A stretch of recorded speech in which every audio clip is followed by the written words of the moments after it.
I'm Dr. 𝗔𝗵𝗹𝗶𝗩𝗂. You can call me Scarlett. I'm from Hong Kong, and I work in the University of Hong Kong School of Public Health.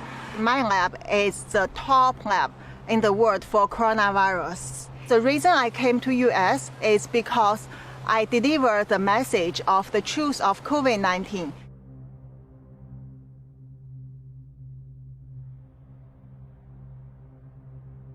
If I tell it in Hong Kong, the moment I start to tell it, I will be disappeared and killed. No one can hear me.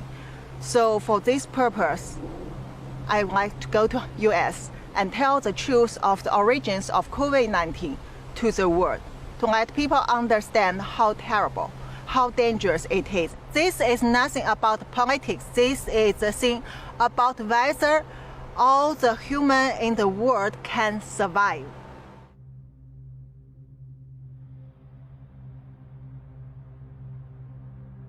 I'm one of the first one get involved to COVID-19 research in the world from end of December. Since the 31 December, once we know there is a SARS-like coronavirus in China, in Wuhan, my supervisor, WHO consultant, Dr. 𝗔𝗵𝗹𝗶 asked me to do some secret investigation of what really happened in mainland China. The China government refused to get overseas experts, even include Hong Kong ones, to do research in China. So I turned to my friends to get more information. This is a conversation happened on 31 December. I talked to a friend who is a scientist in the CDC in China. That friend has a first-hand information. And this person told me there is family cluster cases, so there should be human-to-human transmission.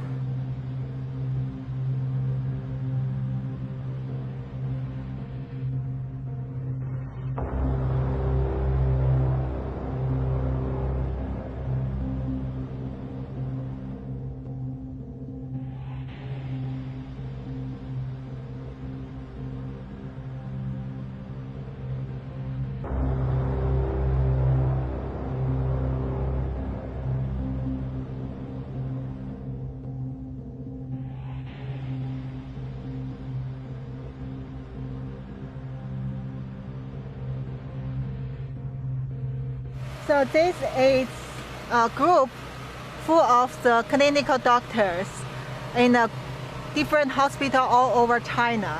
This is from the 31 December in China. And early morning, one of the doctors asked whether there are doctors in Wuhan who can share this information about this SARS-like virus. But there are people immediately warn this doctor that don't ask. And this is too sensitive. We cannot talk about it, but we need to wear masks.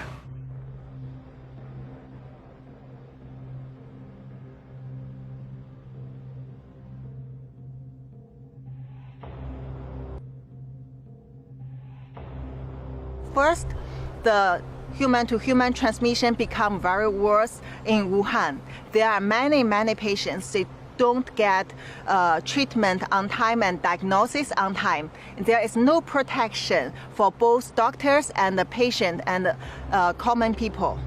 And also, the government doesn't allow people to release such information. Hospital doctors are scared, but they cannot talk. CDC staffs are scared.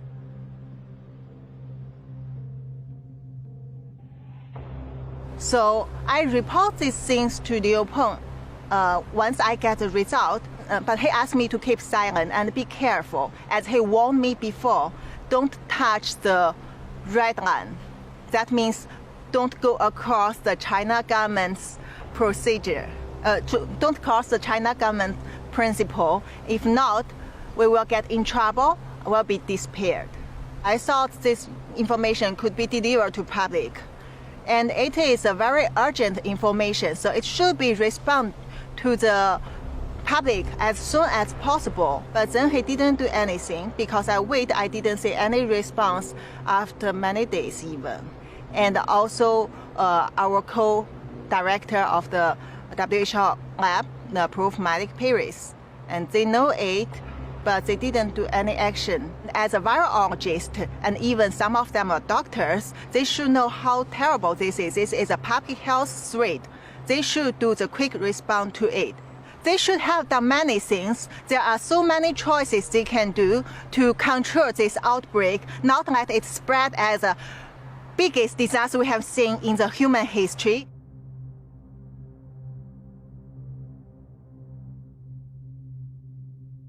I feel very disappointed, but I already know this would happen because I know the corruption among this kind of international organization like WHO, to China government, to China Communist Party government. So basically I accept it, but I don't want this misleading information to spread to the world. I think it has to be corrected. I know what will happen to me. I know how they treat the whistleblowers. I see how terrible the government suppressed those young, innocent protesters.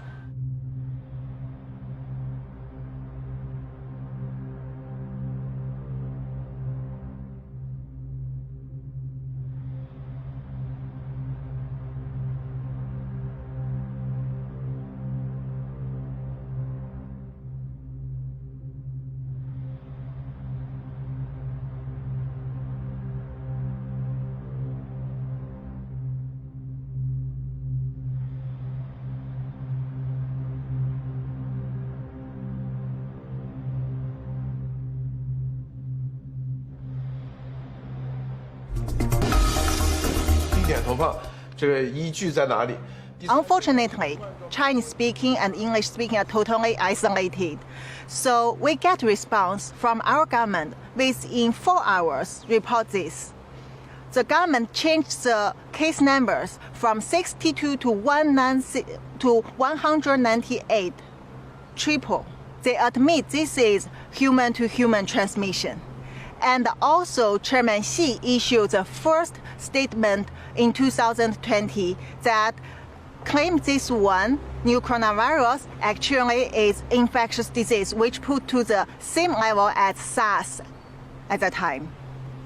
And then later, within 3 days, to 23rd January, they locked down Wuhan.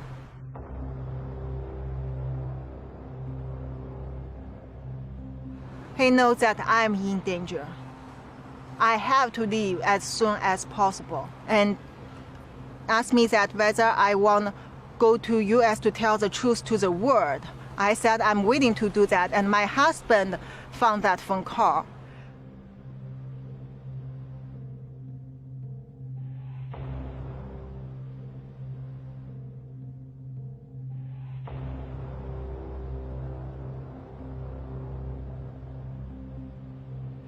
He's totally pissed off, and he blamed me, tried to ruin my confidence. Also show he's totally scared of China government. He said they will kill all of us. I tried to persuade him to go to US with me, but I failed. So Monday, 27 April, I got my US ticket, and then 28 April I took the flight to go to US.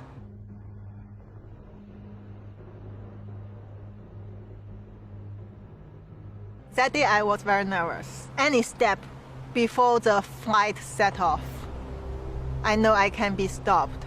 When I arrived at LAX, initially it goes very well. I passed the custom, and then I get my luggages.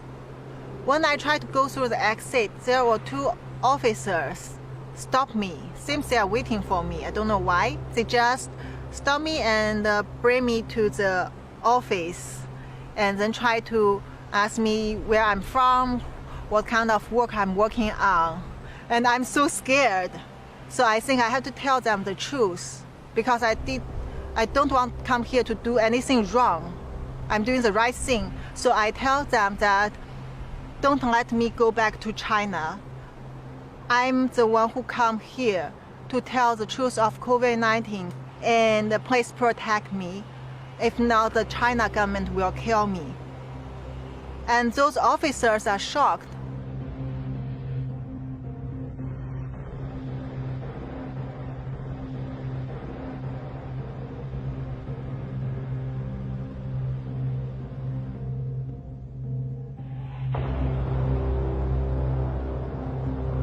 since I left Hong Kong within just several hours when I was still on the flight, the whole government recruited and the China Ministry of State Security went to my hometown Qingdao and with policemen to give trouble to my family.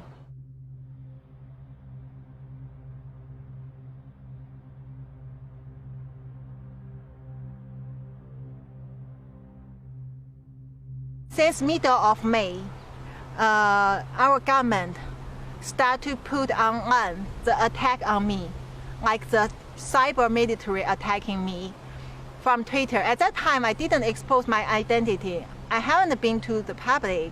Only they know who I am. They try to spread a lot of rumor, ruin my reputation, and said I'm lying. They create a fake Facebook account which is under my Chinese name 𝗵𝗔𝗶 using my profile, and to tell people that I'm kidnapped in US, I try to lie to people, and even I have the mental disorder. Also, the University of Hong Kong blocked my staff account and try to delete my webpage from the University of Hong Kong website. All the things like this, I'm sure once this go to the public, there will be worse things come to attack me, full of lies.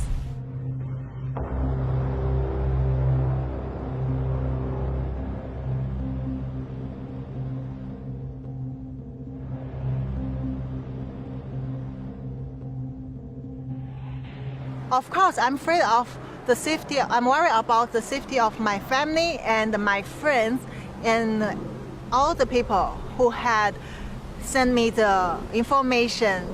No matter doctors or officers or lab people, researchers, scientists, they all know it clearly. They trust me. And so that's why I need to protect them.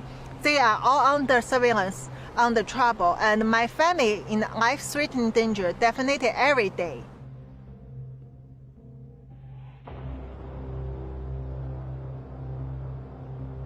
Social distance. 2 meters is better.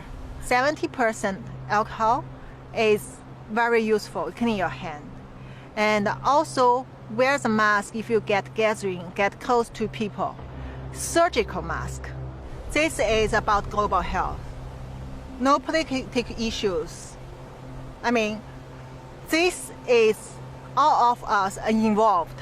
No matter this party, this country, that country. The only thing is, when people understand the truth, they know how to protect themselves. You have to imagine how many cases not reported from China. Already, if there is 6 million people in the world, 1 in 600 get confirmed.